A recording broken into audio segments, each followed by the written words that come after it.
Can you beat Baldur's Gate as a jack of all trades character while playing a solo honor mode one without any major cheese? Probably. I'm certainly gonna try. Some quick rules before we start the one. Since this one is linked to an achievement that I don't have yet, there will be no respecking. Also, I'm not going to use any illicit powers because I think they make the game too easy. Hopefully I won't regret this statement later. For our background, I went with Dark Urge. Astarion could also be a good choice for the extra 1d10 necrotic damage after you ascend, but I think the rewards you get for an evil Dark Urge one are still better, so I went with that. Also, if you play as Astarion, you are forced to start your run with the Rogue class, which is not a great starting class for such a run. Anyway, we are going to play as a Dwergar for the advantage on saving throws against Charm and Paralyze. But more importantly, as we level up, we get a special enlarged spell that doesn't require concentration, which is great, as this allows us to greatly increase our damage output. And last but not least, we also will get a special invisibility spell that we can use in a finite amount. And also it never runs out, which is just absolutely broken. We start our build with the fighter class, as this class gives us proficiencies in all armor types and most weapons, which is going to be very important because we will switch our equipment around a lot. For our fighting style, we will take archery, because I plan to use a certain bow that you all know as one of my main weapons. Looking at our attributes, strength, dexterity and constitution are the most important attributes for us, which is why we want to get them as high as possible. We set our constitution to 16, this will help us remain our concentration spells and it increases our survivability. Especially the extra survivability is very useful here, since we won't get a lot of HP from our level ups. Our dexterity we set to 17. This will allow us to get it up to 20 once we reach the last act by using the Hair and the Mirror of Loss. Having a high dexterity is very important for us to keep our initiative high, because especially later in this run, not going first can be very deadly for us. Our strength is just going to sit at the minimum value, as we are going to use strength potions to increase it. The remaining points we put into wisdom and charisma to help us pass the various checks you will always encounter in your runs. Alright, I already talked way too much again, so let us push forward and get this run going. At the beach we recruit Shadowheart, which will give us enough XP to get to level 2. At level 2 we are going to pick a class and a subclass you are not seeing very often. The War Domain Cleric. The War Domain Cleric will give us 3 War Priest charges that allow us to do a second attack with our bonus action. Very useful in various situations, as we will never get the extra attack feature. The only problem is that when you can do an attack with your bonus action, the game will force you to use this bonus action even if you have a normal action left to use. This means we need to be a bit careful with our action point economy and possibly adapt to the situation, but this should be fine. The War Domain Cleric also gives us 2 domain spells, Divine Favor and Shield of Faith. For the cantrips we take Resistance, Guidance and Light. The deity you choose is not important, but I'm going to choose Laduger, or however he is called, as this god will help you to fully pass the Necromancy of Tay. Coming to our spells, the only truly important spell here is Sanctuary, as this spell is a literal lifesaver. I use the strength potion for my camp supplies to skip the battle against the brains at the beach. At the top we take a helping hand for the road, and then intimidate a gnome by simply existing. Oh yeah? Well, we take the free XP and kill their last remaining clueless friend. And with that it's finally time for everyone's favorite grove fight. And surprisingly for once, no one died. Anyway, inside the grove we kill the bugbear assassin, convince Roland to stay, find some hidden stash, eat something else than Darth for the first time, buy strength and invisibility potions from Auntie, buy a +1 longbow from Damon, save Sasa, kill Sasa, befriend the bard, buy the blessed ring from Volo, save a child from a viper, and read a letter that was clearly meant for us. At level 3 we take the Warlock class. This class finally allows us to take the best cantrip in this game, Minor Illusion. As our Warlock subclass we take the Great Old One, to frighten our enemies whenever we crit, because I would like to increase our crit chance somewhere down the line. For our spells we take Hellish Rebuke and Hex. Hex being a very important and useful spell for us, as it increases our damage by 1d6 necrotic damage. And last but not least, since we hit level 3, we also get our first Dwelgar based spell. The Dwelgar Enlarge spell is a special enlarge spell that increases our weapon damage by 1d4, but unlike the normal enlarge spell, it doesn't require concentration. With the help of the shapeshifter mask from our camp supplies, we turn ourselves into a drow, so we can safely walk through the blighted village and even get a bunch of free XP for it. Inside the blighted village we get the Haste Helm, a very useful item for us, since as a Dwelgar our movement speed is rather low. We also save Barkos, which is one of the most important things we have to do in this village, because he can become a trader in the second act, who will sell us a lot of very useful items. Now we keep abusing our drow form for a little longer to get a bunch of free XP inside the goblin camp. And we free Volo so we can finish his quest. Our next mission is to get the Necromancy book, so we kill all the undead guards one by one and then take what is rightfully ours. Next we head to Wakine's Rest to save Councillor Floric. Not for any of the rewards she gives us, but for the Hammerhaft that you can loot from one of the chests inside the inn. The reason why I want this hammer is because it deals bludgeoning damage and I want to use it against Grim later on. Now, through all this traveling we are close to get to level 4, so we commit some murder and get the remaining XP we need. At level 4 we take the Rogue class for the sneak attacks and to increase our stealth and athletics. I know, I did it again. Old habits die hard. But you know, it had to be done. This is just how it is. Not my fault that her role is to die, but I promise, someday she will survive in one of my ones. Probably. Anyway, on the next day we make our way to the Underdark. To do that we simply go into the spider cave and use Sanctuary to walk past everyone. We drink a Featherfall potion, take the Dark Amethyst for the Necromancy book, and down we go. In the Underdark we pick up Falar Aloof, which is going to be one of our main melee weapons once we killed Grim. At the Myconid colony we cure the Deep Gnome and buy the Caustic Band for the extra 2 acid damage. We then walk past the Dwelgar to get the Drow studded leather armor. We won't be using this armor for long, but for now it's still a good pickup. When you climb up here be sure to have a way ready to turn yourself invisible, because if you didn't kill the Bulette yet, she will always show up here and try to kill you. And since we don't have the means to win this fight, I am just going to turn invisible and wait until she leaves again.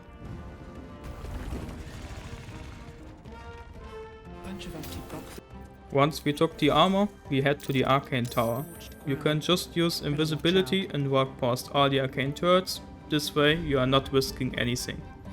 After you turned off the security system, you actually can kill the arcane turrets for a total of 160 XP. Now all that's left to do is to loot this entire place and then go back to the Myconid colony and finish Omelium's quest. Once you finish this quest, you unlock him as a trader and he will sell you the Boots of Stormy Glamour and the Pearl of Power Amulet. And before I forget it, let's read the Necromancy book. This should be a very easy pass with our chosen classes, and because of our evil god from our cleric class, we even can pass the last check rather easily, so we don't even have the long rest to remove the curse you would normally get for failing the last check. With that, it's time to kill the Dwelgar so we can progress to the Grimforge.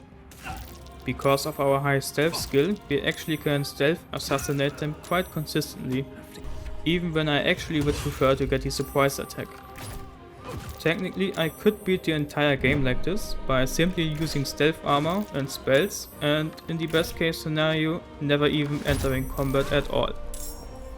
But I'm not going to do that, because I find this quite cheesy and it would also invalidate the challenge of this one. At least for me. This doesn't mean I will never use stealth to my advantage, but I won't intentionally abuse it by completely leaning into it, if that makes sense. Anyway, we kill the remaining Dwelgar and take the ship to the Grimforge. Once we reach the Grim Forge, we immediately fight our way towards the forge, by introducing everyone that stood in our way to this nice thing called gravity. Once we've done that, we just need to collect the mitral ore so we can forge our desired items. To get the mitral ore guarded by the methods, you can simply sneak past them. This works because they don't have a field of view and therefore can't detect you. Just be sure to stay as far away from the lava pit as you can, so they won't detect you when you destroy the mitral vein. And with that, we take one final long rest before the big fight and collect the bliss spores we bought from the Myconets for killing the Dweger. Before we start the fight against Grim, we need to do a lot of pre-buffing, since this is not an easy fight. To improve our survivability in case he hits us, we use False Light for more HP and Mirror Image to increase our AC. To increase our damage output, we use the Oil of Accuracy, Enlarge and of course Haste for the additional action point. To finish it all up, we use a Flying and an Invisibility Potion. The Invisibility Potion allows us to get a surprise attack against Grim, giving us one additional round to damage him.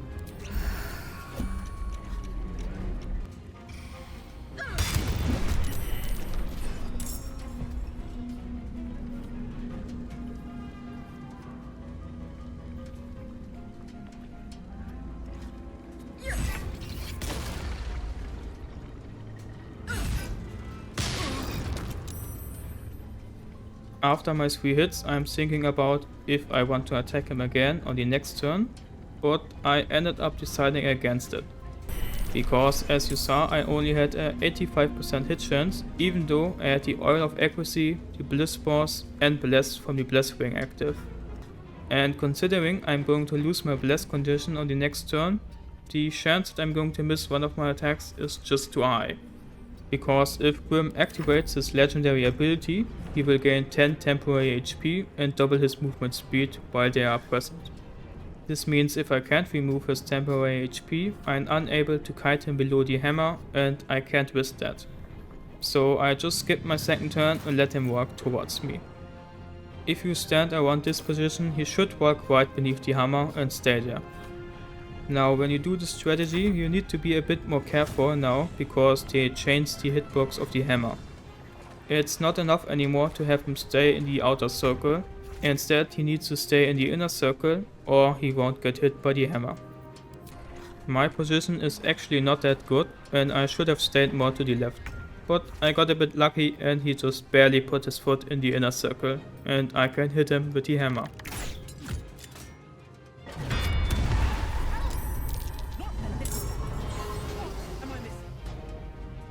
Now that the lava is gone, I use this moment to fly up and take the higher ground. It's important you only do this while there is no lava around, because the AI likes to walk into the lava when you tell your character to fly up here.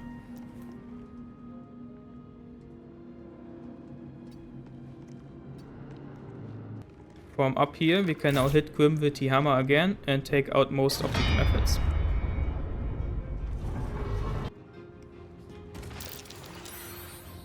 Since the methods can't reach you up here, they will instead fly towards Grim and hold him in place beneath the hammer, so we can let the hammer fall on him for the final time and end this fight.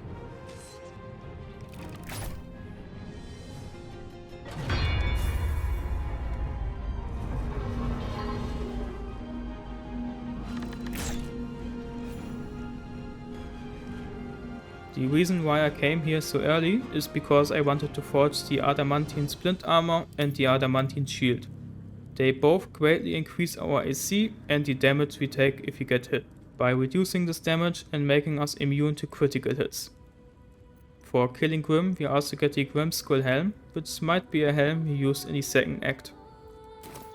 At level 5 we take the Bard class. This class will give us a lot of utility spells, one of them being Longstrider, which honestly is a spell I desperately wanted, because you really feel the low movement speed you have as a dwarf compared to other races. On our 5th level we also get our second and final Dweger spell. This time we get an invisibility spell, which does require concentration, but it doesn't have a turn timer attached to it, so it never runs out. Also, you have infinite recasts of it as long as you are not in combat, where you can only use it once. But let's be honest, when you are using invisibility while you are in combat, 99% of the time you're going to disengage anyway. Even if you don't mean to and it just happens because you're solo. So this is not really a downside. Having acquired our armor, it's finally time to farm some hyena ears for some speed potions. Which we need a lot of for this one. And also to finally get one of our main range weapons for this one. In the fight against Flint, I simply use my movement speed, which I now finally have, to a long strider, to my advantage and just run from them, taking them out one by one using my range attacks. And if you do it right, you even can get Flint to follow you up to the toll house and... Ma'am, if you would be so kind? Thank you.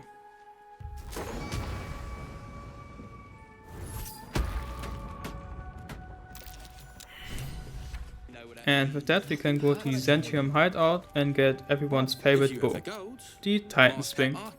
I don't think this bow needs any further introduction, right? With our new bow we head to the swamp. There we kill some methods and read a letter that lets us expose Kaga. We can kill her together with the other druids. Killing her is very important for basically any Dark Urge one, because if you kill her, she drops the Broodmother's Revenge amulet. And this amulet will increase your weapon damage by 1d6 poison damage whenever you are healed. This will work especially well with the cooked dark meat we can later get from the goblin camp, but more to that when we get there. With Kara dead, we can now safely steal the idol and give it to Maul, who will give us the Ring of Protection. A ring I probably will never use in combat, but who knows, it's still a good ring that might become useful at some point. On our next long rest we meet Skelaritas Fell, our butler from our past and forgotten life. He congratulates us for the display of violence the other night, naturally, and rewards us with the Deathstalker mantle, a cloak that will turn us invisible whenever we kill someone. Now, it's finally time to send Mentara to the Grove and then just kill the entire goblin camp. Because, you know, XP.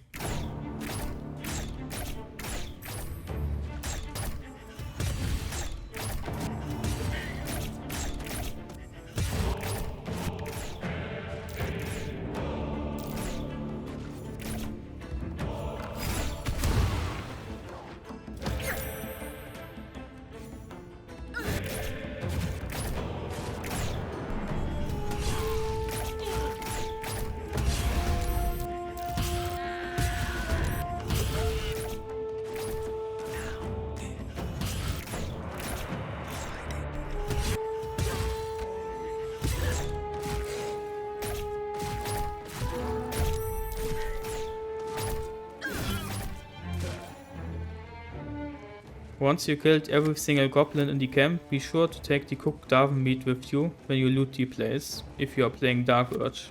Because as Dark Urge you can eat this meat and it will heal you, which means it will trigger your Broodmother's Revenge amulet. And the best part about it is that it doesn't even require an action or bonus action point to consume this meat, which means you can trigger this amulet whenever you need for free. Before we go to the Grove and help defend it against Mentara, we do a quick stop at the Blighted Village to kill Lump and his brothers. Killing Lump will give us the Warped Headband of Intellect, which we later need to pass the Mirror of Loss in the third act. Before you trigger the cutscene to start the Grove fight, you want to get rid of all the explosive barrels on top of the wall to avoid any potential explosions. For the pre-buffs in this fight I went with the Haste Grenade that I wanted to throw on the ground, which did not happen, but unfortunately I did not notice that. Oh well. For my weapon buff I used the Oil of Sharpness and then heal myself for the blessing. Your first objective in the Grove fight when you are defending it is always to destroy the barrels, so that the Orc can't throw them up the wall and you don't have to deal with any goblins on the wall that could prevent you from shooting or in the worst case even push you off the wall.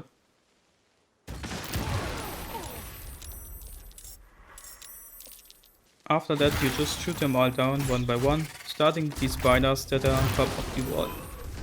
The fight itself actually got pretty close because I was too greedy to use a speed potion. sorry Zephyr, but you are just not worth the speed potion to save you. There's a parasite in that corpse. For the fight against the Hag, we leave one of our servants alive should he waste the first turn to summon them, which gives us an extra turn to kill her before she multiplies herself. To prepare ourselves, we use Sea Invisibility, and then we use Enlarge, Shriek and Divine Favor to increase our damage. We are using Divine Favor over Hex, even though Hex technically has a higher damage increase for us, because using Hex against the Hag would trigger her legendary ability, and we don't want that. To finish our pre-buffs, we use Invisibility and Jump Down. As you might saw, I also threw a haste grenade, but I was too slow with my pre-buffs, so it ran out. Should have just used it after I finished my pre-buffs and not before. Anyway, before we attack her, we take a quick short rest to heal ourselves, which will trigger both our Blesswing and Poison Amulet. Then we start the fight using a sneak attack. She will get the first move against us, but this is not a problem, because she is going to summon her guards, since we left one of them alive, essentially wasting her first turn, and we can safely attack her. Come, darlings. Help out.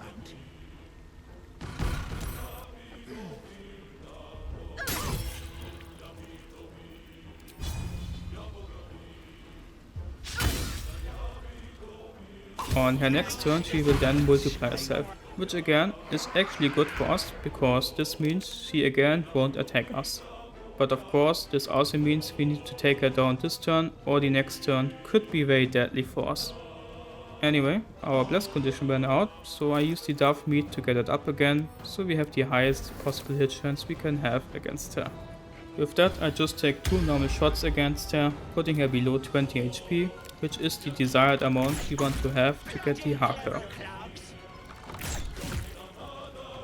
At the end of my turn I'm just going to use Sanctuary, because my speed potion is running out next turn and I don't want to waste another one just to kill her one remaining guard. Next turn the Hag surrenders and we let her keep Mariana to not take any risk of losing the Harker. For the Harker we take the +1 dexterity, mainly to increase our initiative. Back at the Grimforge we side with the Dweger slavers to kill Nia and more importantly to save Barkus again, so we have him as a trader in the second act. In the fight against Nia, your first objective is to take out the Might Masters, to avoid having your allies turn on each other, or even worse, lose control of your own character. After that you still don't want to focus your attacks on Nia, because Nia is only hard to take out, but not a very good damage dealer, so he is not really a big threat. Instead you want to focus your attacks on the enemy Dweger, so you quickly thin their numbers. This obviously will greatly reduce the damage your allies take and get them to attack Nia. And if they end up killing themselves because of it, even better, more loot for us. Once we killed Nia, we persuade Wilford to let the gnome slaves go and then tell Barkas to go rest at our camp. This is very important, because if you don't tell him to rest at your camp, he will not show up at Last Light Inn as a trader in the second act. At level 6 we take the Sorcerer class. This class will give us a bunch of cantrips, which I actually don't care about. I only care about the spells we can get. There I'm going to take Shield to even further increase our AC, and therefore also our survivability. I am also going to take Magic Missile simply for the guaranteed kill on some low HP enemies. For the subclass I'm going to take the Draconic Bloodline with the White Ancestry. The Armor of Archetypes will increase our HP and even deal some cold damage when we take damage. It's not much, but every bit helps.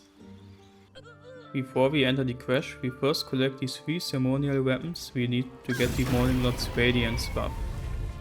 But we are actually not going to activate it just yet, because this buff only lasts for the next long rest, and I want to make sure that I still have this buff when I'm going to fight against the Inquisitor.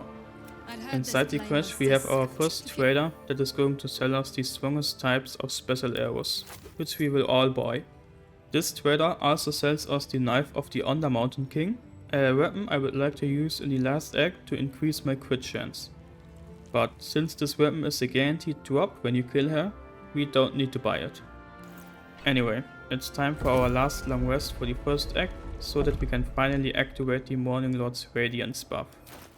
This buff will be very helpful for us to kill the entire crash.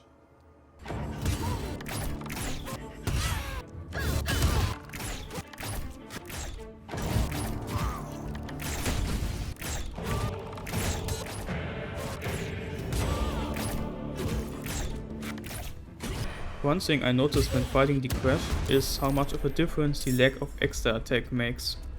Especially against stronger enemies, I feel like I'm forced to use a speed potion if I don't want to take the risk of getting hit.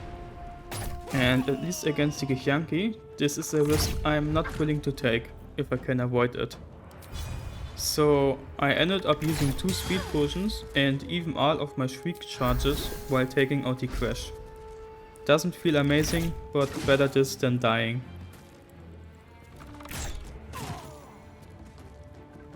Once we killed the trader, she will drop us the knife of the Undermountain King and the Amulet of Branding. The Amulet of Branding is a very interesting item as it removes your enemy's resistance to a type of physical damage, or even makes them vulnerable if they don't have resistance to chosen physical damage type. The only problem is that this debuff only lasts for 1 attack, so the usage of this item is very limited. But still, I might end up using it, so I will keep it for now. Before we start the fight against the Inquisitor, we use invisibility to steal the strange conduit ring inside the chest behind him. This ring will increase our weapon damage by 1d4 psychic damage while we are concentrating on a spell, which we pretty much always do, so you could say this is a permanent damage increase. Now for once I'm actually not going to attack him, but instead talk to him in Vlakiv. I am also going to accept their quest because I want the perma blessing you will get after you talk to your tree visitor. Before we leave the Astral Prism again, we switch Vala Aluf with the Knife of the Undermountain King, since we already used all of our Shriek charges, and having a higher crit chance for the upcoming fight can be very useful. Now, we pre-buff ourselves using Enlarge, Mirror Image and Haste. Once we are in combat, we use the cooked Darth Meat to trigger the buff of our Poison Amulet. Together with all the other buffs, this puts the damage of our bow to a respectable amount. We use our arrows of many targets to take out both of the Githyanki Ardents in the first turn, while also dealing damage to the Inquisitor.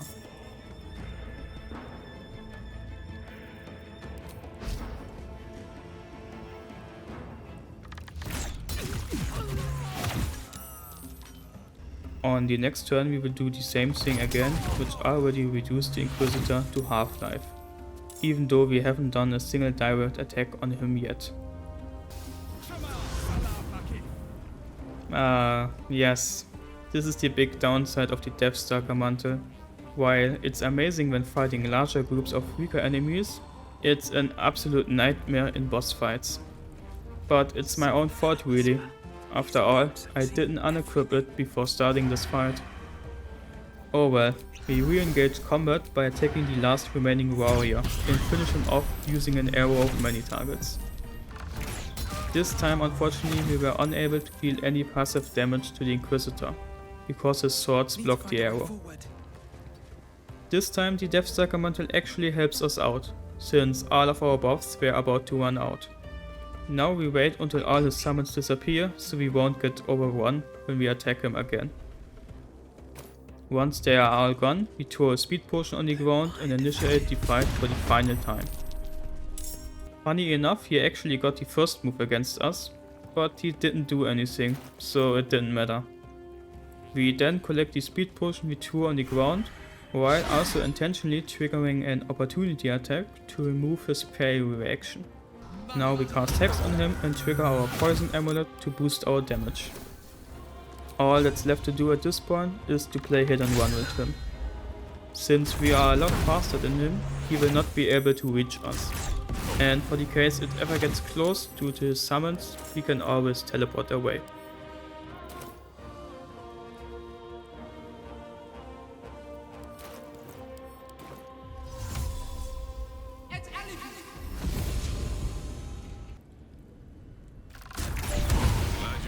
your senses.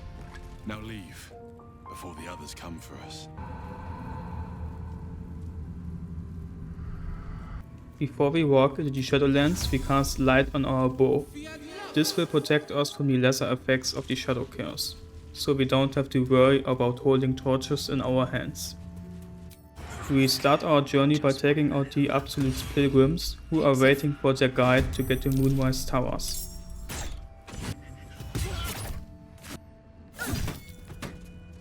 Taking out the Pilgrims will make it a lot easier for us to kill Karnas. But we are not going to fight him alone, as this would be a bit too risky with our current build. Instead, we use our intimidation proficiency to avoid getting attacked by him, so we can fight him later at the Harper ambush. But first we take our next level up. At level 7 we take the Wizard class, which allows us to learn the haste spell to a scroll later in this run.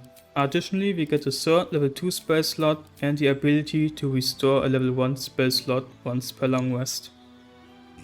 Before we walk into the ambush, we use Enlarge and heal ourselves to increase our damage. When the fight starts, we initially remain on Karna's side to avoid getting attacked by him on the first turn. Once it's our turn, however, we will immediately attack him and turn him hostile. After that we jump up the building to be at a safe distance from him and use the Harpers as meat shields, while we shoot him down.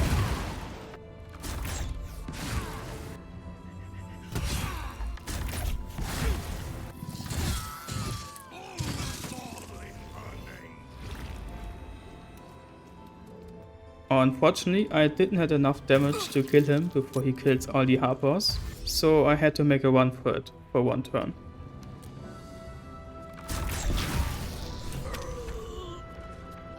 After we killed Karnas, we take his Moon Lantern and free the Pixie to get her blessing against the Shadow Curse. Now that we are protected from the Shadow Curse, it's time to go on our daily shopping tour. Starting in Last Light Inn, we talk to Quartermaster Tali. She will sell us the Cloak of Protection, which increases our AC and our saving throws by 1. Especially the +1 on our saving throws will be very important later in our fight against Merkel. Next we head over to Dammon and give him some Infernal Iron to craft us the Flat Helldust gloves. These gloves will increase our weapon damage by 1d4 fire damage. Now we come to the most important trader for us, Barkos. He will sell us a bunch of special arrows and the gloves of the Automaton, which are one of the best gloves in the entire game. They have the ability to turn you into a construct for 10 turns, which will give you advantage on all of your weapon attack rolls and resistance to lightning damage. And the best part about it is that you will keep this buff even if you unequip them after using the ability. In Moonrise Towers we buy the 2 potions of Angelic Reprieve from Lan Tarv. These potions will help us to regain our spell slots without losing our Bless and Morningrod's Radiance buff. From Raw Moonglow we buy the Drakethroat Glaive. This glaive can turn a weapon of our choice into an elemental weapon, increasing its attack and damage rolls by +1. Additionally, it also deals an additional 1d4 elemental damage of your choice. To get this buff onto a weapon of your choice as a solo character, you simply need to drop your weapon on the ground and target it. And last but not least, we forced our little pet vampire to bite Arage for the everlasting strength potions. One quick note before we finish our shopping tour, I of course also bought all the special arrows from all the traders who sell some, and will continue to do so after every level up, which will reset their inventory. So hopefully I will have enough special arrows when it's time to face Merkel. Since we are already at Moonrise, we head into the prison to free the prisoners. Before we start killing the guards, we throw the flying ice into the chasm to avoid having the entire tower on alarm. Once that is done, we can easily kill the guards one by one. Upon killing the warden, we get the Spellcroak's amulet, which is another amulet that allows us to restore one of our spell slots. Now that all the guards are dead, we can safely free all of the prisoners without any interference and take the boat to Last Light Inn. Having freed the prisoners, it's now time to kill all the shadow creatures lurking around for some easy XP. An important stop hereby is the masonry. Inside the masonry is a hidden room where you can get a scroll of knock. This scroll will be very important later once we enter the Gauntlet of Shar. The first Torm sibling we are going to kill is Theobald Torm. He is by far the easiest one to defeat. All you have to do is to attack him or one of his zombies to trigger the combat. And then you just run outside of the distillery behind this big wood. Since Theobald is too fat to walk through the one gap, he will instead just stay behind the wood, skipping his turns. Now, some of you might call this cheesy, I call it positional advantage. Before we take on the other two Torms, we head to Moonrise Towers for some good old murder and get the remaining XP we need to level up.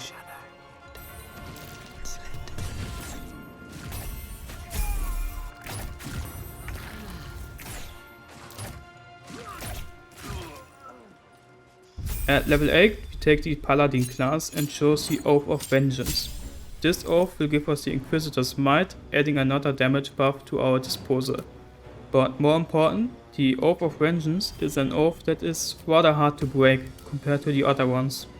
And I don't want to miss out on my achievement for this one, as breaking your oath technically counts as respecking. As always before facing gang growth, you want to get rid of all your gold, unless you enjoy getting one-shotted. For our pre-boss we only use Mirror Image to avoid getting hit by her coin whips. When fighting gang growth you do not want to attack her directly. Instead you want to kill the flying skulls fighting alongside her. As every skull you kill will remove one level of your coin armor. Just don't be stupid like me and destroy her coin armor while staying next to her, or your one could meet a golden ending very quickly. After killing 5 flying skulls, she's down to 107 HP, which is low enough that we can kill her in one turn. If I wouldn't be such a greedy bastard and use 2 arrows of undead slaying and not only 1. Free from the curse now. Against Marlo's Storm, we throw a speed potion and a healing potion in front of us, so that we can collect them once we engage him. But before we do that, we use a potion of Angelic Slumber. This potion will restore all of our spell slots and even reset all of our short and long rest cooldowns. Now that all of our cooldowns are reset, we can again use Shriek, Enlarge and Divine Favor for our pre-boss.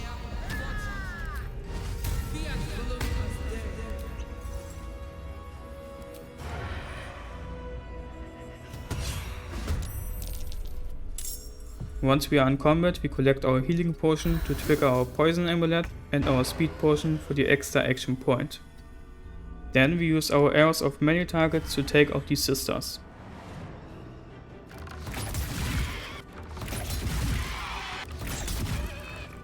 Once we took out all of the sisters, we can start using arrows of undead slaying to take Marlos out.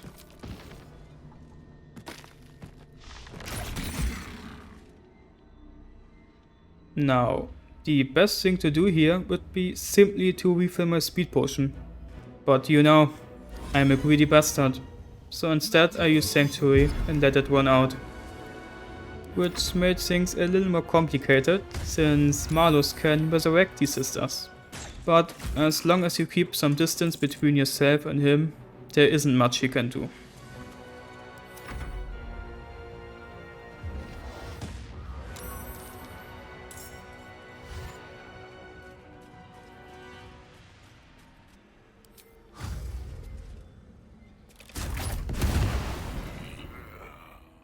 To save Isabel, all we do in preparation is to throw a speed potion on the ground to collect later and drink a potion of Angelic Reprieve to refill our spell slots.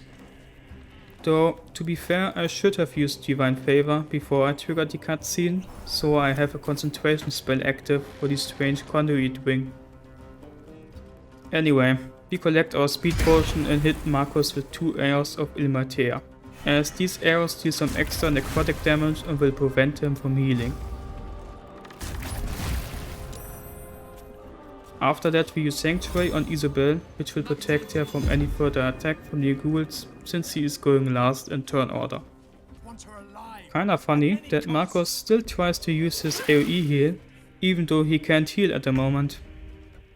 Well, not my problem. We finish him off and make sure that the ghouls can't swarm Isabel.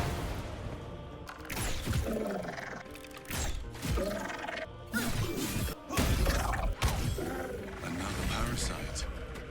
Now we come to one of the tougher fights in this act, trying to protect Halsin's portal from the shadow creatures. The things we do for XP. For this fight I actually went back to Daemon to buy the Darkfire shortbow, since I still didn't get a haste scroll from the traders. We also are going to use the Elixir of Bloodlust instead of the Strength Elixir, because the extra action point will be more important than the additional damage for the masses of enemies we are about to face. We use the haste spell from the Darkfire shortbow and do a quick heal for the extra poison damage right before the fight starts.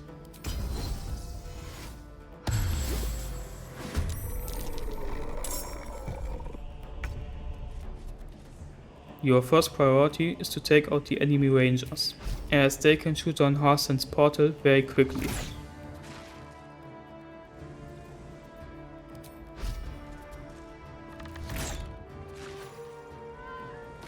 After that you want to take out the shadows, simply because they are the closest to the portal. You can ignore the wave, as he will focus all his attacks on you and will not go for the portal. Also, whenever you end your turn, don't forget to switch to your melee weapon, so you can do an opportunity attack against enemies that try to walk past you. Now, I think this is a good example how important extra attack is on your martial character, cause usually it wouldn't be so hard to defend the portal, but without extra attack or any good AoE spells, you're just getting overrun, and there isn't anything you can do about it. However, since we are at the beach, we can use Thunder Wave and our Airs of Roaring Thunder to push our enemies in the water as a last effort to save the portal. This worked out reasonably well, but unfortunately there is still one Zealot left and we can't push him off the cliff for some reason. So all we can do is to stay next to him, draw our melee weapon, and hope we kill him with an opportunity attack.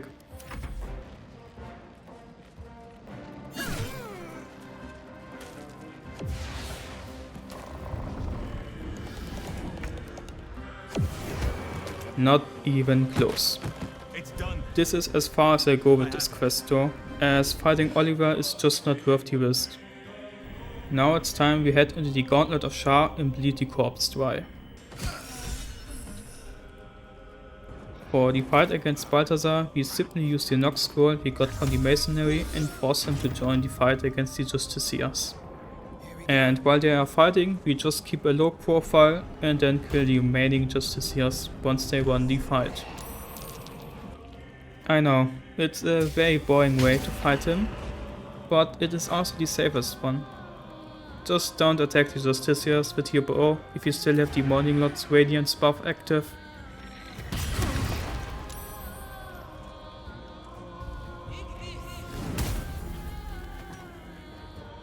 With Balthazar dead, we progress deeper into the Gauntlet of Shar and complete their trials to collect the Umbral gems.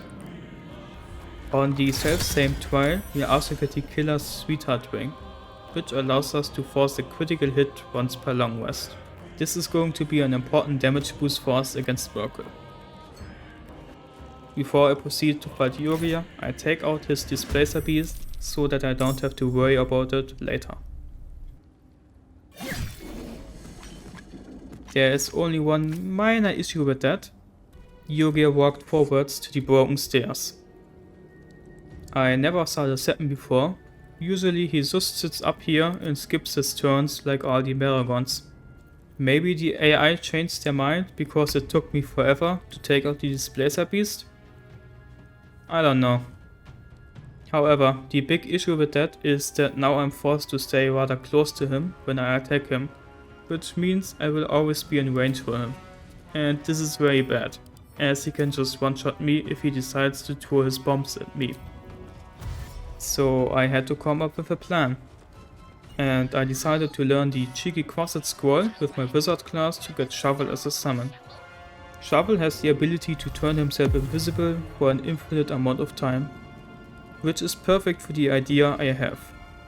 Now we replace the Elixir of Strength with an Elixir of Vigilance. This puts our initiative to +9 compared to the +8 from Yu-Gi-Oh! Which means most of the time we are going to get the first move against him. And this is very important, because if we don't get the first move against him, we are most likely just dead. The only problem of course is, without our Strength Elixir, we are not dealing that much damage. So I put a Strength Elixir on the ground and move it as far to the front as I can. Then I throw a Speed Potion in front of it and preserve myself using Survival Instinct. This will hopefully save my life, but don't get the first move against him. I engage combat by using a Fiend Slaying Arrow, and as planned I got the first move against him. So I collect my Speed Potion and move the Strength Elixir as close to me as possible. Once I've done that, I use Shovel to destroy the potion, which causes my character to instantly collect it and receive the buff. What now? Now I can cast Hex on Yu-Gi-Oh! For the extra damage and hit him with another Fiend Slaying Arrow.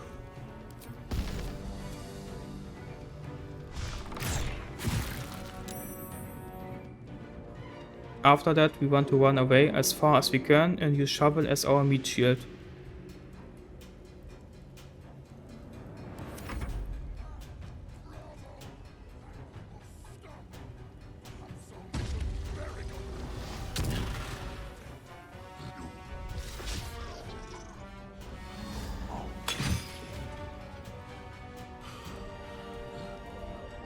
Well, this worked out perfectly. Let's quickly finish the remaining Marigons and be done with it.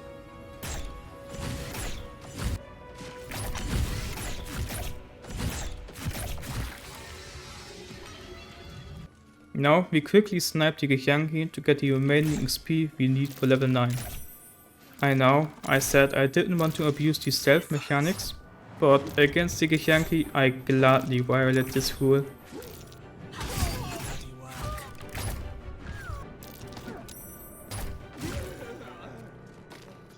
At level 9 we take the Druid class. Spell-wise we don't really get anything good out of it, except maybe the good berries, if you don't want to spend a shitload of healing potions to keep your poison damage up. But all this doesn't really matter, as the real reason why we picked this class is simply because it unlocks our level 3 spell slots. So we hopefully can use the haste spell from now on if we get a scroll from the traders. I didn't get a scroll. Also, I didn't get a single undead special arrow, so we have one undead arrow for the entire fight against Merkel. At least I got a Cloud Giant Strength Elixir, so that's something. Anyway, before we enter the Shadowfell, we sneak into Shar's Vault to get the Dark Justiciar helmet. This is a great defensive helmet against Merkel, as it improves our saving throws on constitution checks and against spells. Inside the Shadowfell we then free the Night Song, so she will help us in the fight against Merkel. In our storm against Moonrise Towers we simply use Fly to take the high ground and let the Halfers take all the damage, while we sit up here, safely shooting them down.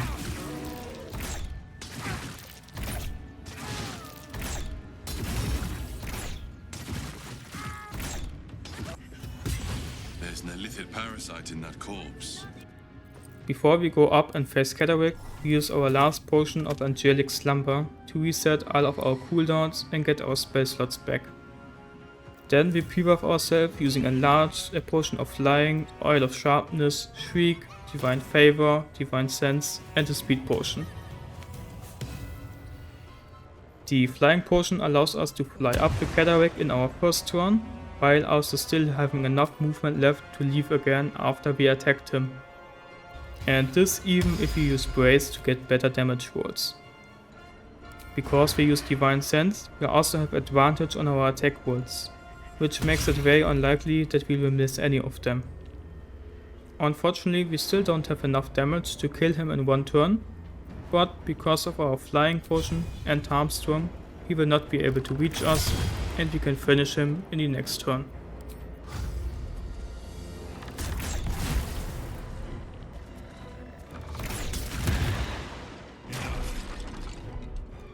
After Kedaric left the fight, we need to kill the Necromancer so she stops spawning Necromines, and then just clean up the rest.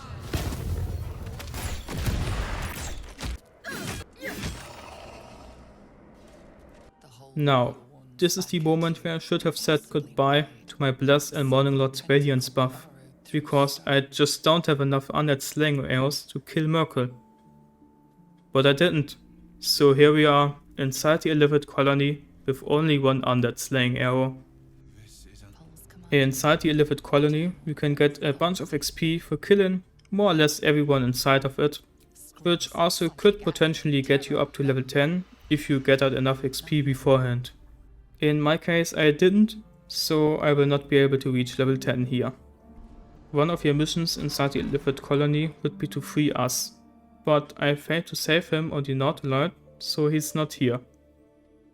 Which is pretty bad actually, since Us is the perfect summon to trigger a surprise attack in the upcoming final boss fight. The last thing we can do before we have to fight Merkel is to solve a puzzle to get the Waking Mind. If you then talk to the Waking Mind, you get the option to purge it, which will give you the Gizawai Mind Barrier buff. Not the most useful buff for our build, but since we can get it for free, there's no reason not to get it.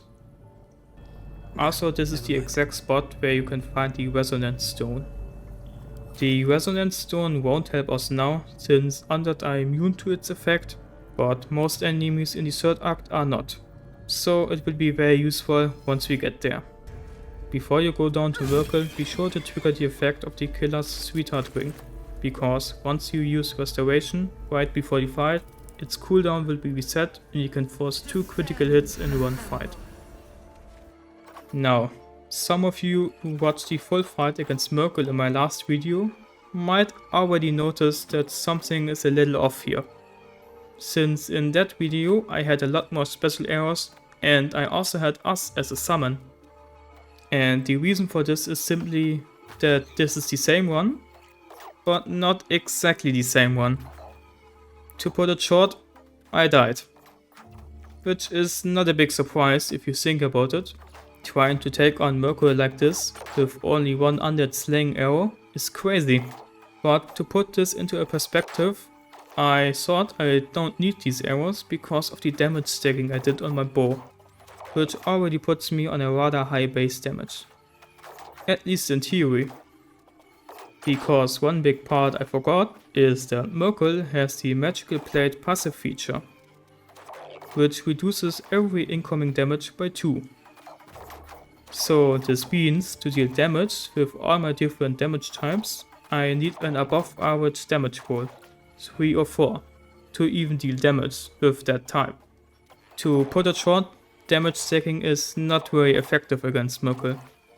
On top of that, without the haste spell, I struggled a lot to remain concentration spells for the strange Cunning ring and also my haste condition from the speed potions. This shit just doesn't work. I was too cocky and I paid the full price for it. Time to start over. Alright, here we are, 15 hours later, with enough special arrows this time. If you wonder how I got this many, I simply spammed long rests at the crash until I had enough special arrows for the fight. This way I also was able to keep the Bless and Morning Lord's Radiance buff. I also took the Boots of Striding with me this time. These boots will protect me from getting pulled by Merkel's Call of the Damned ability. But even more important, this time I got a haste scroll, so I can finally learn the haste spell and do not have to worry about concentration and the haste condition for the first couple of turns. And last but not least, I have Us as a summon, so I don't have to waste one of my own attacks to trigger the surprise attack. The only downside this time is that I unfortunately didn't get a Cloud Giant Strength Elixir, but this should be fine. Alright, let's get to it. Second and hopefully final try. We use Scratch and Us as our summons, as they will help us to free Aelin and to trigger a surprise attack against Kedaric. After we summon them, we immediately throw an invisibility potion at them, as this allows us to move them in position while we do our own pre-buffs. For our pre-buffs I use Mirror Image to increase our AC, Enlarge, Shriek and Oil of Sharpness to increase our damage, Haste for the extra action point, and the Gloss of the Automaton for the advantage on our weapon attack rolls. Just don't forget to unequip them again after you use the buff. With the help of an invisibility potion, we are able to get close to Kedaric and then use us to trigger the surprise attack. Once the fight started, you immediately need to switch to Scratch so he can free Aelin before his invisibility potion runs out. Now we are going to attack Kedaric with our undead slaying arrows. If you don't get a natural crit with one of your undead slaying arrows, you need to force one on your second arrow. Because without this crit it's not guaranteed that you will kill him with your bonus action attack. And it's very important that you kill Kedaric in the first round, because only when he transforms into the Apostle of Miracle, Aelin will focus all of her attacks on him. Unfortunately she missed her attacks, but at least we tried. On our second turn we use Brace and spend all our actions to attack Miracle.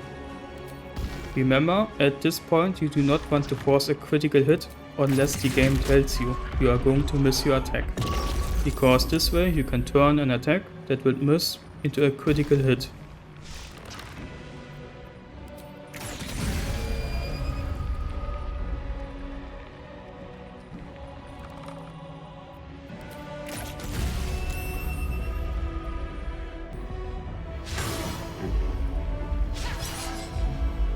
Aelin is not in her best form, isn't she? At least Miracle attacked us, so she still has some chances left to do some damage. The Mind Flayer used Domination on Aelin, which is to be expected, as he pretty much always does this if he can reach her. This means we need to attack him now so we can break Aelin free. The best way to do this is by using arrows of many targets, because this way we also deal some damage to Miracle.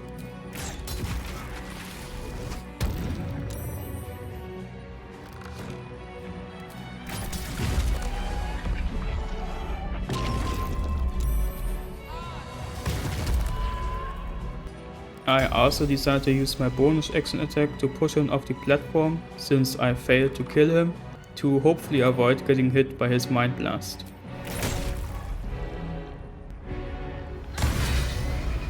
Finally, that was a pretty good hit. I doubt that we'll get much more out of her, but this was still a decent result.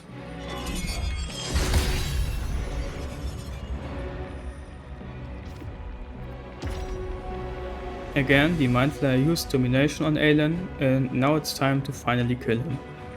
Unfortunately we miss our attack on him, but since this kill is too important, I have to force the critical hit on him, even though it doesn't feel too good to use this on him.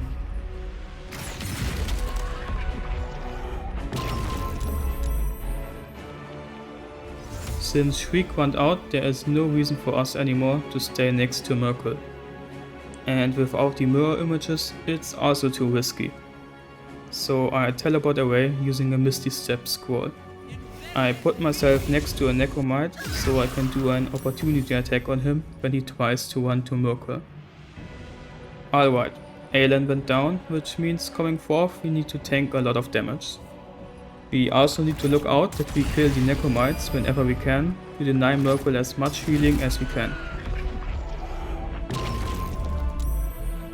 To heal ourselves, we're going to use a lot of our Darth meat that we got in the first act, since as Dark Earth we can use it without spending an action. Miracle's Finger of Death is not as dangerous as it seems, because our Constitution saving throws are very high. Additionally, we also have resistance to necrotic damage from Isobel's Blessing and our Adamantine Splint armor, which both greatly reduce the damage we take. At this point, all we have to do is to outdamage his healing, which is not so easy as it seems, because if the Necromites approach him from multiple sides, we can't prevent him from healing. And unfortunately, we only deal a little bit more damage than the amount he heals. So in the end we are just waiting for a good situation while trying to keep the number of Necromites and Merkel's XP as low as we can.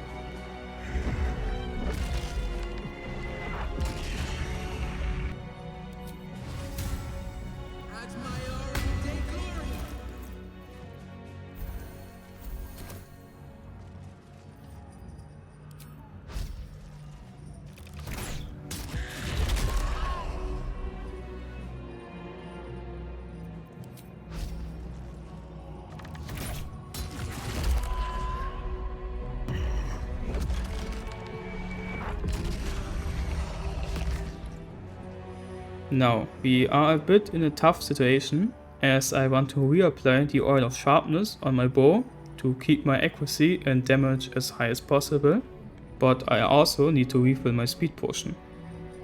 But there is a little trick you can do with your arrows of many targets.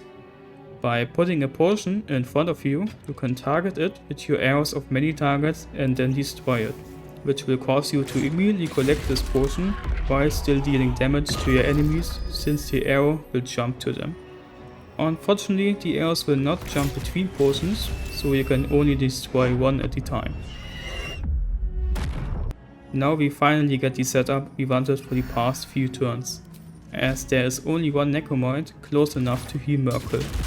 So we kill the Necromite using our arrows of many targets, to then hopefully kill Merkel in our next turn. Unfortunately, one of our arrows missed Merkel and he has still 60 HP left, which is a bit much for us to deal in one turn. So I decided not to take the risk and go for the, in my opinion, more safe option. I used Divine Favor to increase my damage, shoot one arrow of Undead Slaying at Merkel and kill the Necromite next to him.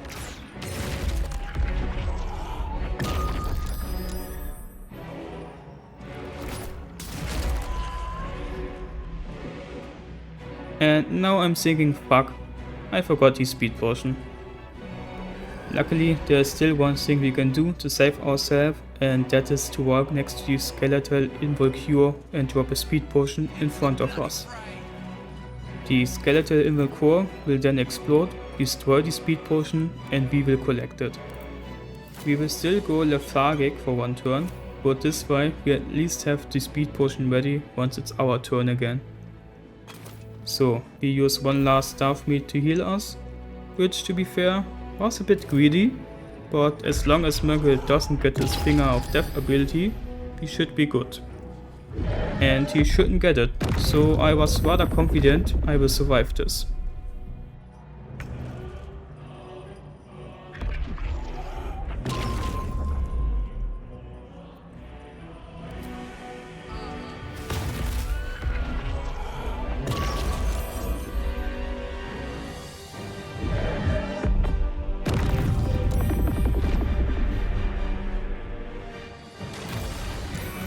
Alright, we got him.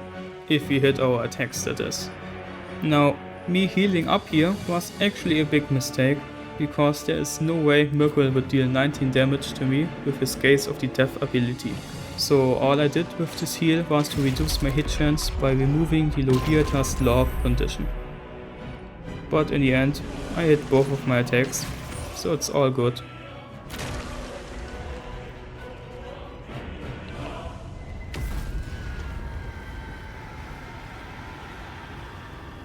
Before we can enter Baldur's Gate, we have to beat Orpheus Honor Guard, which is actually one of the tougher fights, as we can easily die here. So to help us out, we will put the Resonance Stone into our camp chest before we end the day. By putting the Resonance Stone away, we remove the psychic weakness we get from it. This greatly increases our survivability against Orpheus Honor Guard, since most of them deal psychic damage, and in the first phase of this fight there's even a status effect that deals psychic damage every turn. And because of that, I will now put the Resonance Stone away. Any moment. There is no way I will forget something this important. Never mind then. It seems I am doing everything in my power to make this run fail. Well, at least now I have an excuse to why I skipped the first phase of this fight. Here we go. Anyway, once you are inside the astral prison, be sure to drink your strength elixir before making your way down to the Emperor. Since you technically started a long rest to trigger this fight, which removes all of your temporary buffs. If you want to be on the safe side, you can also do your other pre-buffs, but let's be honest here, there's only one proper way how to deal with Orpheus Honor Guard.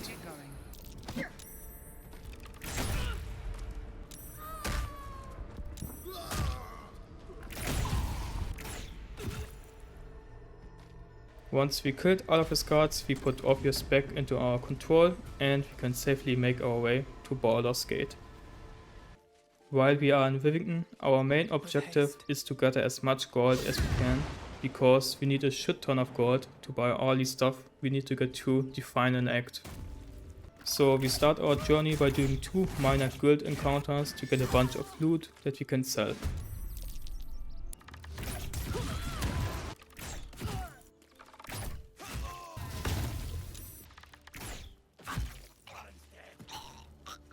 Inside the circus, we then cheat to win the jackpot for even more loot and XP, and after we cleared the jungle and got back to the circus, we will buy a statue of ourselves for 5000 gold. This statue will give us a permanent bless buff after our next long rest. Next we go to Papa and buy a bunch of potions, one of them being the Elixir of Cloud Giant Strength. This is an elixir we will look out a lot for at this point, so we can slowly but surely turn this into our main strength elixir. Now, before we leave Rivington and go to Worm's Rock, we take out the doppelgangers at the circus and the underground. And even though they have the Mind Reader passive feature, which is a great counter against us, it's still a rather easy fight since we have so many meat shields just standing around, taking the hits for us.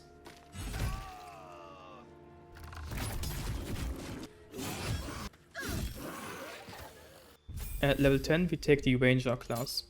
As our favorite enemy, we take the Sanctified Stalker. The Sanctified Stalker gives us proficiency in religion, which will be very helpful later when we try to pass the Mirror of Loss. And for the Natural Explorer, we take the Fire Protection, since we are going to have to deal with a decent amount of fire damage going further into this one. At Worm's Rock we ignore Gortash and immediately go into the prison to clear out this place for later and free Councillor Florek while we are at it. And with that we already make our way to the Lower City. There we immediately try to hunt down Dollar, so we can get access to the Murder Tribunal. We first meet him at a wine party trying to poison the host. By attacking him and the doppelgangers, he will immediately flee, forcing us to chase after him. But before we do that, we will kill the remaining doppelgangers, as this will cause the host to reward us a bunch of gold for saving her life. After that we do a quick trip to the Devil's Fee to get the Mask of Soul Perception. Now, before we fight Dollar, we kill the 2 doppelgangers at the reception, so they won't join the fight against him later. When we are doing our pre-boss, we replace the Elixir of Strength with an Elixir of Vigilance to get our initiative as high as possible to hopefully get the first move against him. But since this still doesn't guarantee our first move against Dollar, we also are going to use Sanctuary on top of our normal pre-buffs. This is very important because if he gets the first move against us and happens to hit a Paralyze against us, well, it's game over. In the end we do get the first move against him, so nothing of this comes into play, but it's always better to be on the safe side if possible. Unfortunately I forgot to refill my strength elixir for the first attack against him, which then was the reason I failed to kill him in the first turn.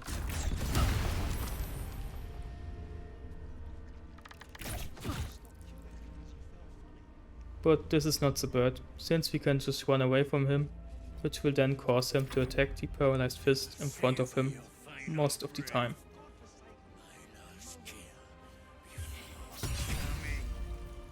He does turn invisible, but this problem is easily solved with a smoke powder arrow. With Dollar and the doppelgangers dead, we can now finally go to the Murder Tribunal, where we have to prove our worth to become an unholy assassin of Bhaal. This actually ended up in me breaking my oath, but it's okay. It was bound to happen at some point anyway. Anyway, the reason why I wanted to do this questline so early is because of the special trader we will get for becoming an unholy assassin. He will sell us the best armor in the entire game. The Ballast armor. The Ballast armor causes enemies within 2 meters to become vulnerable to piercing damage, which is just absolutely busted. Now we head back to Worm's Rock and make our way towards Ansur. Not to actually fight him, even though I admit I considered it for a brief moment, but I don't gain anything for killing him now, and there's still plenty of stuff I can do to get stronger. So there's no reason to take an unnecessary risk right now. Anyway, the reason I went here is for the Helm of Baldur. This helm is perfect for us because one of its abilities is that it will heal us at the start of every turn, which therefore will cause our poison amulet to reapply its coating to our weapon every turn, turning it into a permanent damage buff.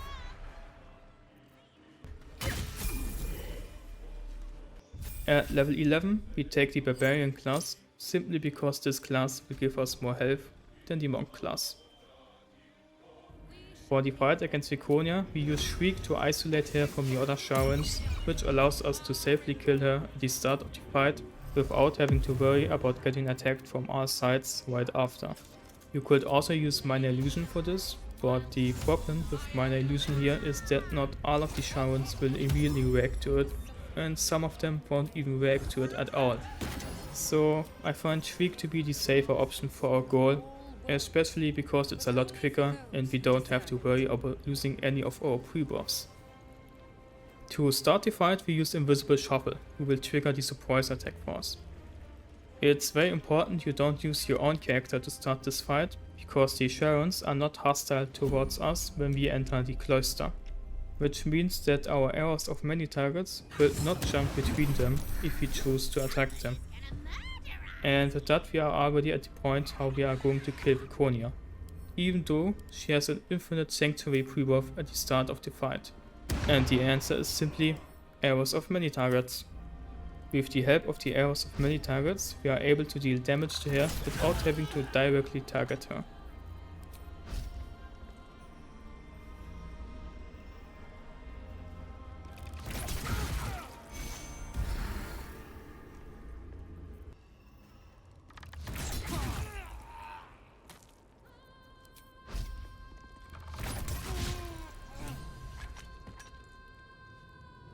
Once you killed her, you want to use your flying ability from the potion of flying to keep the remaining Sharans at a distance so that they can't reach you with a melee attack. When you do this, try to take out the Sharans that have a ranged attack first. This way you eliminate any chance of you potentially dying here, since the other Sharans will never be able to reach you as long as you have the flying potion up.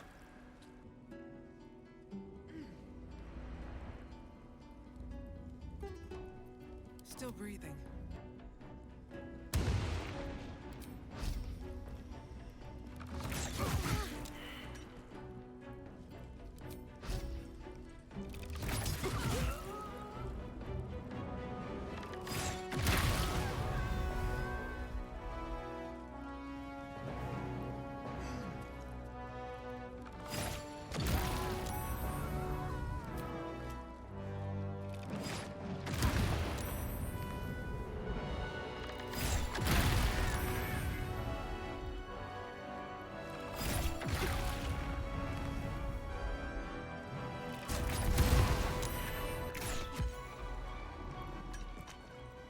After you killed all of the Sharans, you want to go to Shadowheart's hideout and read her note before you go to the Mirror of Loss.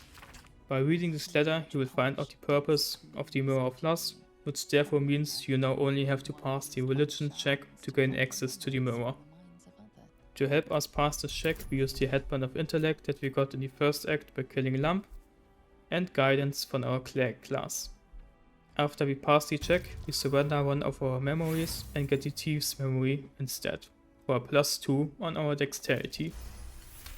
This memory will increase both our damage and hit chance while also increasing our initiative. Having acquired this buff, it's now time to head to Baal's temple and kill Orin. Since it's a 50-50 chance of who gets the first move in this fight, It's important that we use Mirror Image on top of our standard pre-buffs to avoid getting completely destroyed by her. Technically we also could just use an Elixir of Vigilance to pretty much guarantee our first move, but I find using Mirror Image to be safe enough, so I didn't bother. Anyway, as always, luck is on our side and we get the first move. So we walk up to her to trigger the Aura of Murder for the double damage, and since she took the Slayer form, she now counts as a Monstrosity, which allows us to use the Monstrosity Slaying Ores on her for even more damage.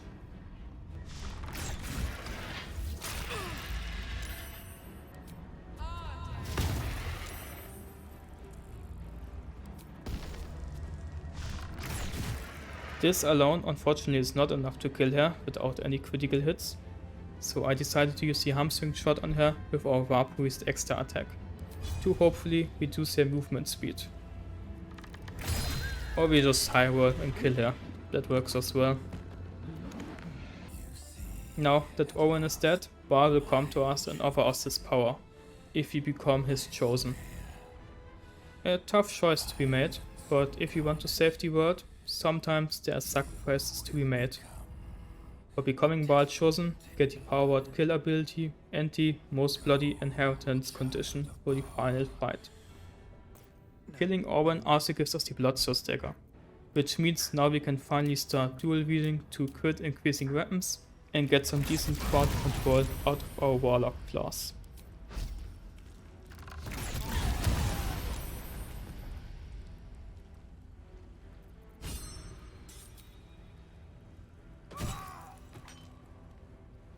Next we head to Khazad's mansion. There we have a bunch of animal guards that we can blow up like the animal lovers we are. Which then gets us to our final level. For discussion. At our final level we then take the Monk class. All of its class features are completely useless for us. However, we do get the Flurry of Blows ability, which is a bonus action attack that we can use whenever we run out of our Warp Priest charges. Now, for the fight against Khazad, I unfortunately have bad news again, as he was bugged out again. For those who saw my Necromancer run, this is exactly the same bug I also had in this one. Back then I had just thought that it must have been caused by the mods I was running in this one, and the fact that there was a big patch while I was still playing this one. But apparently it has to be something else, since I didn't use any mods in this one. Maybe I have a corrupted file somewhere from the latest patch? I don't know. I just hope that reinstalling the game will fix this problem for the next one. Anyway, there's nothing to see here, so let's move on to something more interesting. The House of Hope. At the House of Hope we actually are going to kill Halep for once, since he drops us the Helldust gloves, which will give us a slight damage increase. And for this one I take anything I can get. Killing Halep will also trigger our Killer's Sweetheart ring, and with the help of the Restoration Bath in Raphael's house we can do the same trick we used against Merkel to trigger 2 executioner reactions in one fight. Now before we go to Raphael, we grab both the Gauntlets of Hill Joint Strength and the Amulet of Greater Health. The Hill Joint Strength clause will allow us to use an Elixir of Bloodlust instead of the usual Strength Elixir without losing the extra damage we get from the Titan String. As for the Amulet of Greater Health, it will help us to remain our concentration spells, which is of utmost importance if we want to win this fight. When we do our standard process of pre-buffing before the fight, we also are going to summon Us and Shovel. Not to actually deal any damage in the fight, but to distract Yugia, as it's very likely that he will get the first move against us.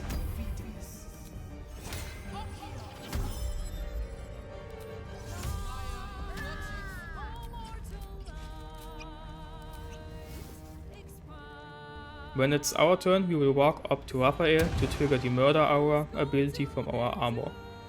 There is actually a spot where you can stand, which is still close enough that Raphael gets the debuff, but far enough that we won't get a penalty on our attack rolls for staying too close to him.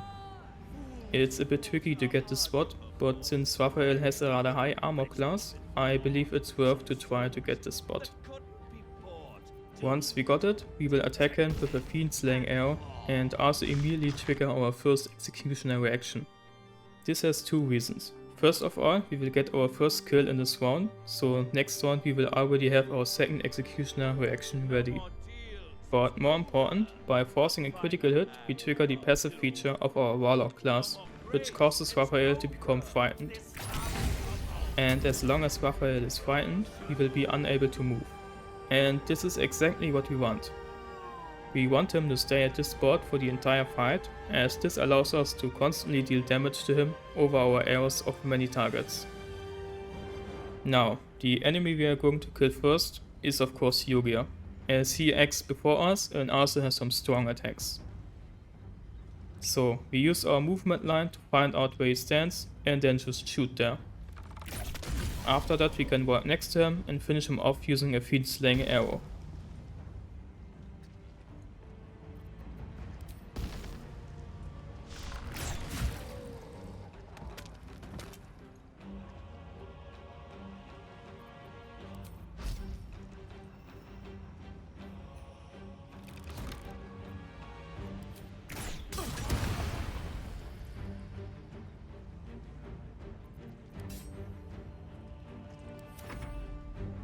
Once we ended our turn, all of the Cambions will first shoot their rays of fire at us and then jump next to us, which will end up in us being surrounded. But this is exactly what we want, as this allows us to hit the maximum amount of enemies every time when we shoot our arrows of many targets, while also applying piercing vulnerability to all of them. And we also will be able to hit Raphael most of the time if we start by shooting the Cambions closest to him.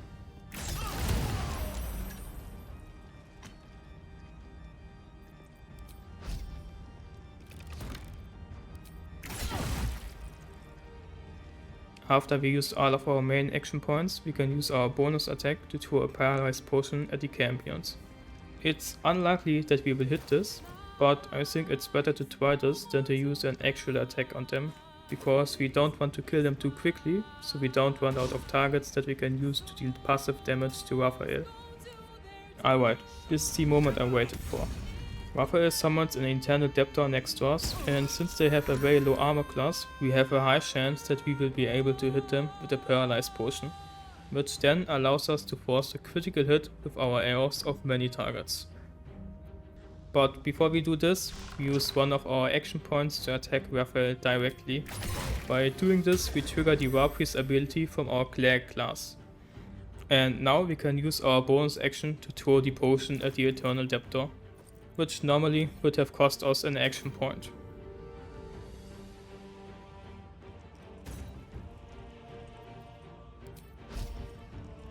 After we used our arrows of many targets, I decided to do another direct attack on Raphael with our Blood Elixir action point. Here I'm also now forced to use my second Executioner reaction, because as you can see here, my attack roll is not high enough to hit Raphael. But by using my Executioner reaction, I can turn this attack into a critical hit, which will then hit Raphael, since critical hits can't miss. In our next turn, we use 2 arrows of many targets to kill the remaining Cambions, and due to the critical hit, we also got Raphael just below 100 HP, which allows us to use our special power word kill ability on him. This might have been a bit overkill, but I just wanted to be done with this fight and for once don't be greedy. Fine day for murder. No more devils, no more debts. With its master gone, the house is nothing more now than an empty carcass. Back at Baldur's Gate we killed Trumbo to get Charon's heart, which then allows us to kill him once we destroyed it.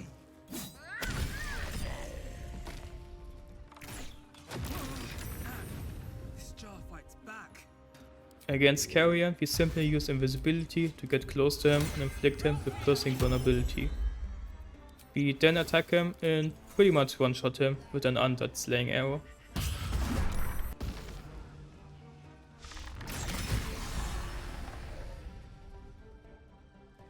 Once Karen is dead, we try to leave his house so that we can play hit and run with the mummies to easily take them out.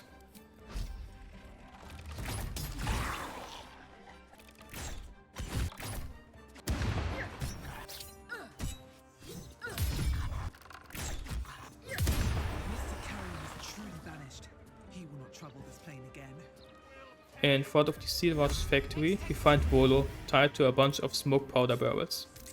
By throwing an invisibility potion on Scratch before we trigger the cutscene, we will be able to safely rescue him before they explode. Saving his life here is also in our interest, as we will get the Volo's Guide to Monsters condition for the final fight if we save him.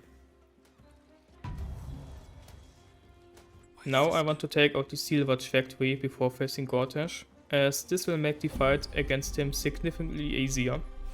Also, by beating the boss inside the factory, we get a legendary bow that I would like to use in some fights. Once we are deeper inside the factory, we have to face our first two Hellfire Watchers. While fighting them, we want to stay next to them the entire time, as this will lead the other enemies to gather around you and the Hellfire Watchers.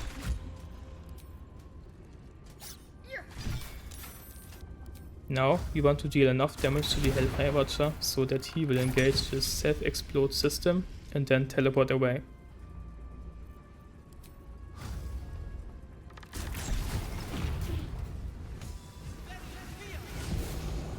Once we ended our turn, he will explode, dealing massive damage to all the other enemies around him, even killing some of them.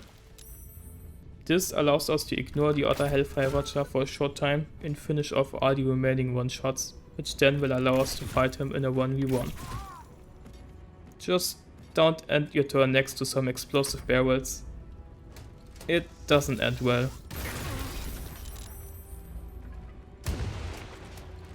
Once you kill the Hellfire Watchers, you can't let your guard down just yet. There is still one dangerous enemy in this area. The Black Gauntlet Pori Pava, or however it's pronounced. He has the Phantasmal Killer spell, and since we are using the Resonance Stone, this spell can easily kill us in 1 or 2 ticks. So just take him out first and all the remaining enemies are easy pickups. Since the Steel Watchers are immune to poison and fire damage, we will use the Amulet of Greater Health and the Quadraflesh Gloves for the next boss fight.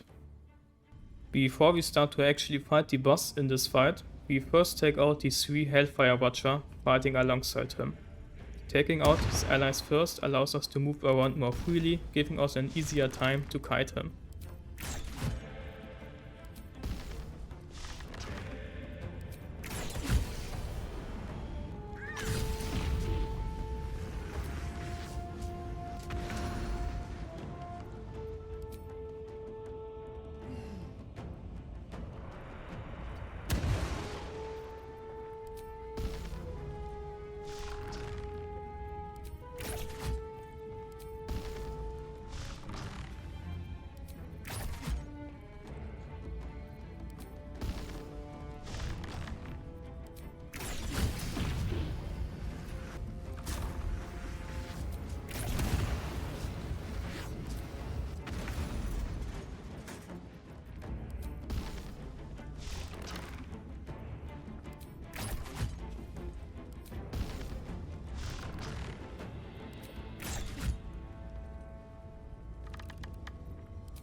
Once we took out all of the Hellfire Watcher, we can start dealing damage to the Titan.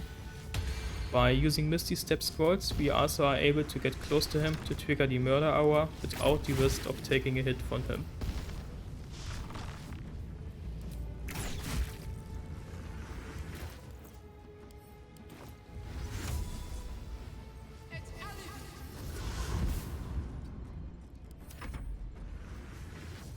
When the Titan starts to enter his defenses protocol, you want to stay rather far away from him. 80 meters to be exact. By keeping this distance, he won't be able to target you with the Hellfire missiles, which is an attack that just straight up one-shots you. While he has entered his defensive protocol, the Titan will repair himself every turn. But this can be easily avoided since the game treats his repair like a normal heal. And this means by using our arrows of Ilmater, we can inflict the Titan with the arrow of Ilmater condition and prevent him from healing. Another option how to deal with this defensive protocol would be to use the flash binder grenades that you can buy from the Ironhead gnomes. But as you can see here, you don't need these grenades to beat the Titan. It just takes a bit longer. Anyway, now we simply repeat this process over and over again until we get him below 100 HP.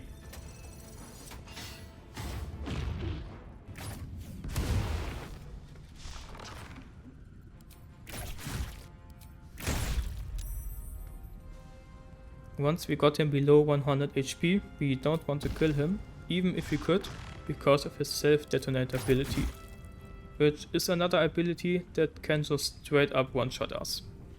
So instead we want to build up as much distance as we can between us.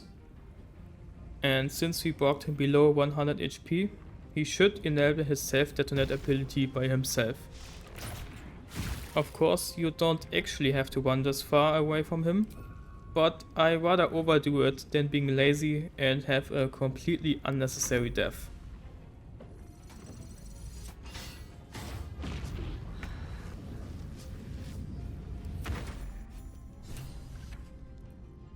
Alright, now we blow up the factory, deactivating all the steel watchers in the process.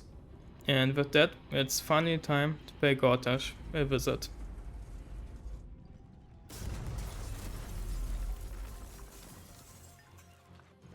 Since we destroyed the Steelwatch factory, all of the guards inside of Worm's Rock will be hostile towards us. So we can no longer just walk in there. Normally fighting large amount of enemies would be rather painful with this build, since we couldn't use the blood elixir without losing a big chunk of our damage output from the Titan string. But now, since we have the Gonter Mael and the dexterity boost from the Mirror of Loss, this is no longer the case. Of course, we still lose a bit of our damage per hit, but especially against normal enemies, this doesn't make any difference. On top of that, we also have the Bolt of Celestial Light weapon action, which will increase the damage of all our attacks made by Gontail Mael by 1d4 radiant damage.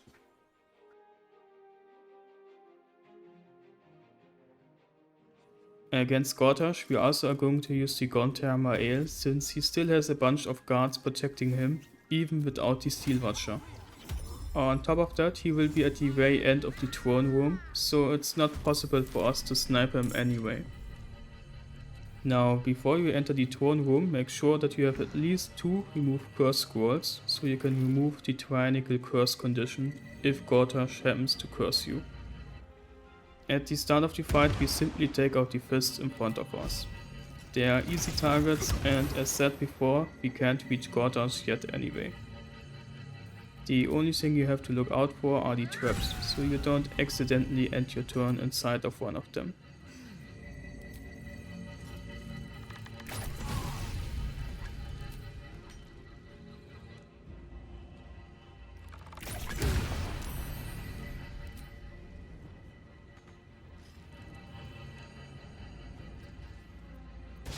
On his first turn, Gortash will activate his Reflector Guard. This condition will send any projectile fired at him back to the sender. So we have to wait another turn before we can attack him. But this is fine, as this allows us to kill even more of his guards.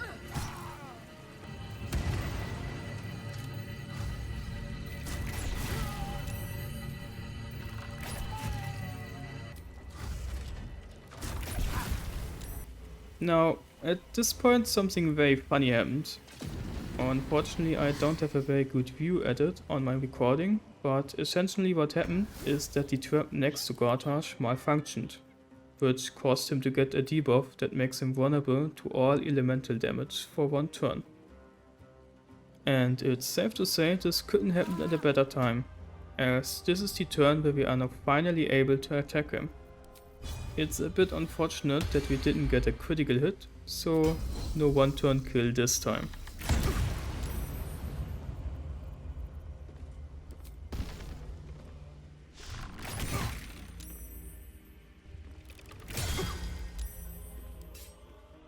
Anyway, Gortos turns into the avatar of tyranny and immediately gets knocked off his feet from our reverberation. Alright, with Gortos laying on the ground, we finish him off with 2 humanoid slaying arrows and then kill the remaining 2 guards. Just make sure to move away from Gortos' body after you killed him, if you don't want to get crushed by Bane's fist.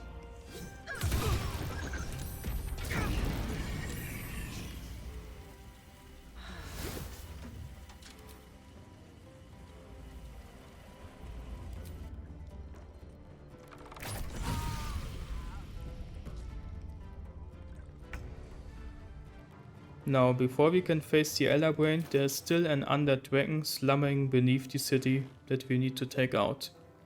Again, we will use the Amulet of Greater Health and the Quarter Flesh Claws in this fight, since Answer is immune to poison and because of his greater worm scales, standard damage stacking is very ineffective against him. What's inside? When fighting Answer, we first will interact with his corpse without any pre-buffs.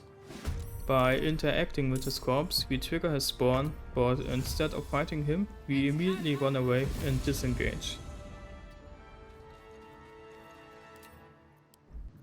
We then do our pre-buffs, and with the help of an invisibility potion, we are now able to trigger a surprise attack against him.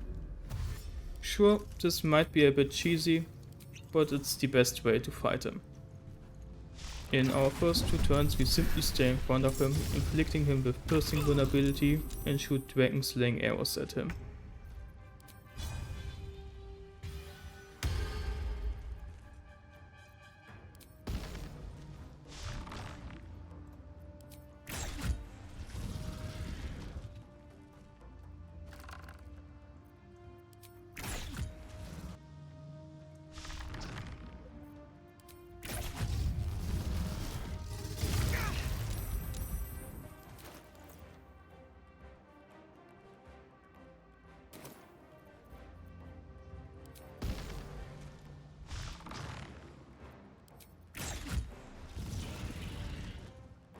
At the end of our second turn, we then use a Misty Step scroll to teleport away and fly to the corridor in front of the boss fight room. This has the simple reason that in Honor mode, Answer's Stormheart Nova attack also causes rain inside this arena, which would afflict us with lightning vulnerability. Safe to say, this is very bad against one of the hardest hitting bosses in the game. However, inside this corridor there will be no rain, which means as long as we are inside this corridor we won't get the lightning vulnerability, making us a lot more tanky against his attacks. Additionally, his Stormheart Nova attack also can't reach us here.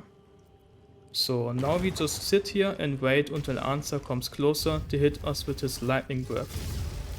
Once he's done that, we can come out and attack him again. Just don't overdo it. Sure, because of the gloves of the automaton, we don't have lightning weakness while we are out here, but we also don't have protection. So he still can easily kill us if we don't have full HP. So better to play it safe. And if this means the fight will take a few turns longer, so be it. Still better than dying so close at the end.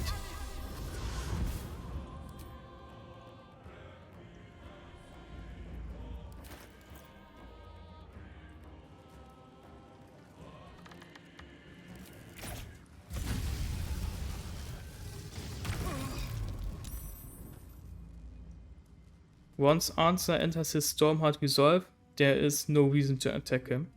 He will lose his extra 100 HP anyway after doing his Stormheart Nova attack. So just retreat back into the corridor and finish him once he did his attack.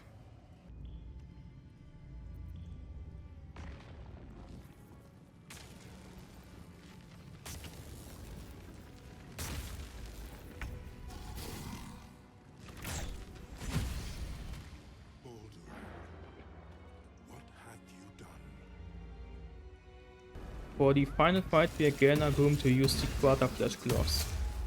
We do this because since this is the final fight, we now have the most bloody inheritance condition from becoming Baal's Chosen.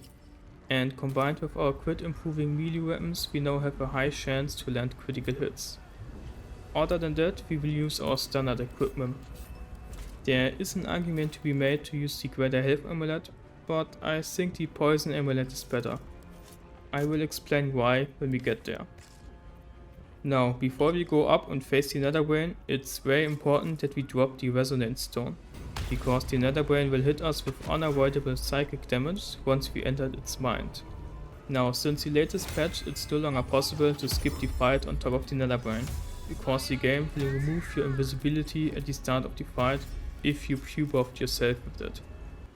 But you actually still can skip most of the fight on top of the Netherbrain, and that is by simply using invisibility after the fight started. Of course, I know the Netherbrain will remove your invisibility of some of your characters, depending how close you are, but it only does this at the end of the round, so none of the enemies will be able to react on it if you have the first move. And if you combine this with a flying potion, you will be able to cross the entire top of the Netherbrain in one turn, at least with your own character. For my summons, I purposely didn't turn them invisible, because this way I can use them as baits, so that the dragon and the countermeasure will not interfere while we take out the Illithid Arcanists. On our second turn, we will focus all our power of killing the Arcanists. This is of utmost importance, because these guys can kill you in seconds with their level 6 magic missiles, which makes them by far the most dangerous enemy unit in this fight. And this is also the reason why I think the Poison Amulet is better than the Greater Health Amulet, because with the Poison Amulet we have more damage, which makes it more likely that we can kill the Arcanists in one hit. Unfortunately, at this point it did a very devastating misclick. Yeah, through this misclick I am now unable to use the Emperor's flying ability to then try and stun the last remaining Arcanists. On the bright side, it's only one Arcanist, because of my critical hits against the other three. This allows us to use a flying potion to fly out of his range, and then hope he will just stay there, because this is what I do. On our third turn we start channeling Caster's Compulsion and kill the remaining Arcanist.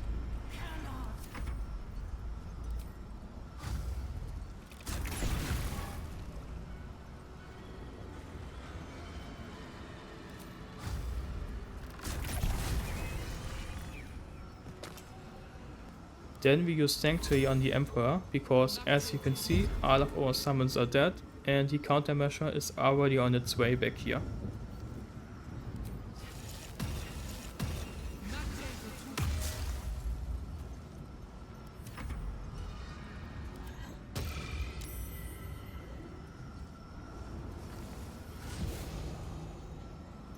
Successful hypnotic pattern. I'm really getting tested here at the final stretch of this challenge. 2 turns done, and we are the last one still sitting on top of the Netherbrain. At least the dragon is still far away, so there's still a good chance we will survive this. Only bad part is that the game won't let me watch what's going on once I end the turn with the Emperor. Well, at least the Emperor already can deal some damage to the Netherbrain, which is not really an advantage, but you know, gotta stay positive.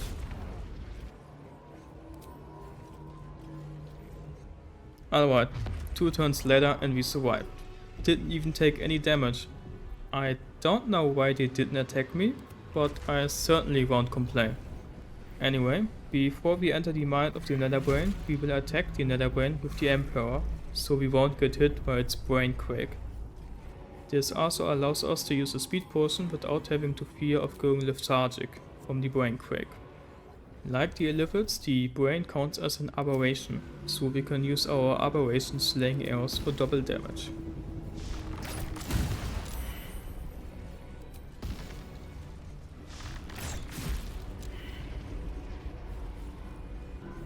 Because of the Netherbrain's ages of the absolute ability, we won't be able to deal any damage to it on our next turn. So all we can do is to fly to one of the platforms that won't get destroyed this turn. Which unfortunately means leaving the last 2 platforms that allowed us to inflict piercing vulnerability to the Netherbrain. Now, before we attack the Netherbrain again, we fly to a safe platform. This might look a bit odd considering the Netherbrain's HP, but our speed potion is still active, so there is still a chance that we could go lethargic from the brainquake, which then would kill us. But now for real, let's finish this.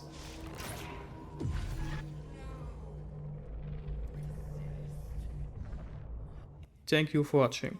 For those who are interested in a build guide for this one, I plan to upload one this weekend.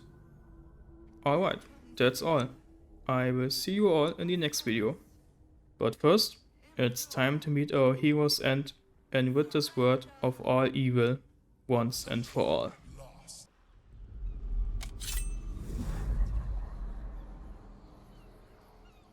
What are you doing? No!